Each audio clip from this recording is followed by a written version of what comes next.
Helicopter నాయకులందరూ ఎంతో ఇష్టంగా వాడే వాహనం, సౌకర్యవంతంగా ఉండే వాహనం.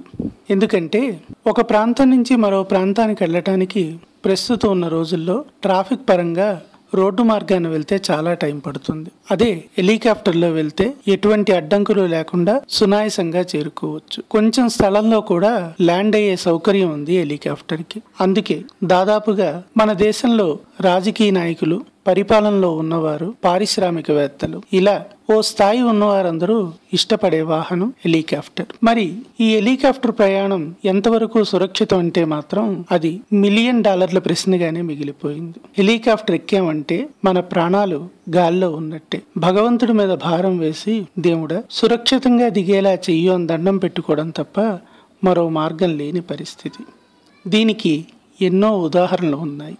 ఒకప్పటి పార్లమెంటు స్పీకర్, తిరుగులేని నేతగా పేరుగాంచిన జిఎంసి బాలయోగి ఇదే హెలికాప్టర్ ప్రమాదంలో అసూలు బాశారు.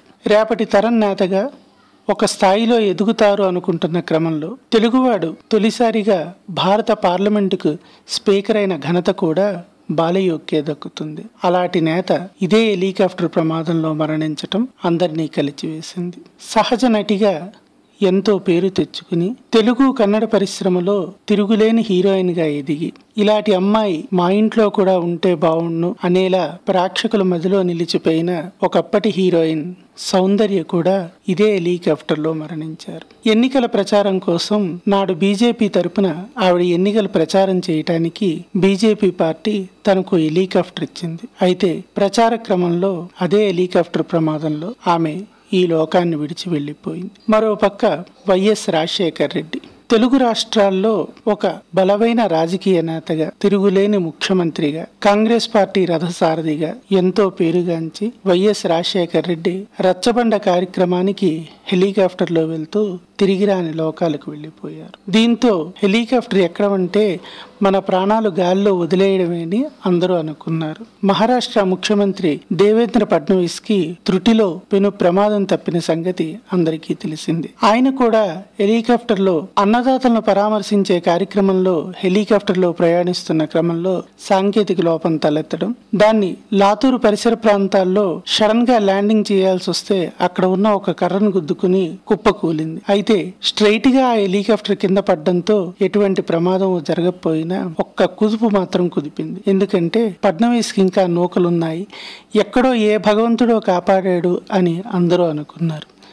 మరి ఇంత ప్రమాదకరమైన ఈ హెలికాప్టర్ ప్రయాణాన్ని ఎందుకు ఇష్టపడుతున్నారు అంటే ఒకే ఒక్క మార్గం.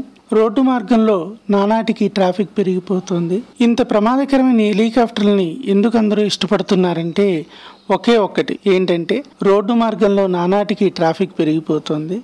విమానాలంటే ఎక్కడ పడితే అక్కడ ల్యాండ్ అవ్వవు. హెలికాప్టర్ అయితే ఏ కొద్దిపాటి ప్రదేశం ఉన్నా అక్కడ అది ల్యాండ్ చేసే అవకాశం ఉంది, త్వరగా చేరుకోవచ్చు అంటున్నారు. కానీ ఇలా తరచుగా దేశంలో హెలికాప్టర్ ప్రమాదాలు జరుగుతున్నప్పటికీ ఇప్పటికైనా వాటిని ఏం చేస్తే ప్రమాదాలకు గురి కాకుండా ఉంటుందో ఒక్కసారి ఆ నిర్మాణ సంస్థలు ఆలోచించాలని అందరూ కోరుకుంటున్నారు. ఏది ఏమైనా దేవేంద్ర ఫడ్నవీస్కి త్రుటిలో పెను ప్రమాదమే తప్పింది. అందుకని ఈ హెలికాప్టర్ ప్రయాణాలు ఎంతవరకు సురక్షితమో మరొక్కసారి ఆలోచించాలని కోరుకుంటోంది యాటాస్ మీడియా. మా ఈ న్యూస్ మీకు నచ్చినట్లయితే తప్పకుండా మా ఛానల్ని సబ్స్క్రైబ్ చేయండి.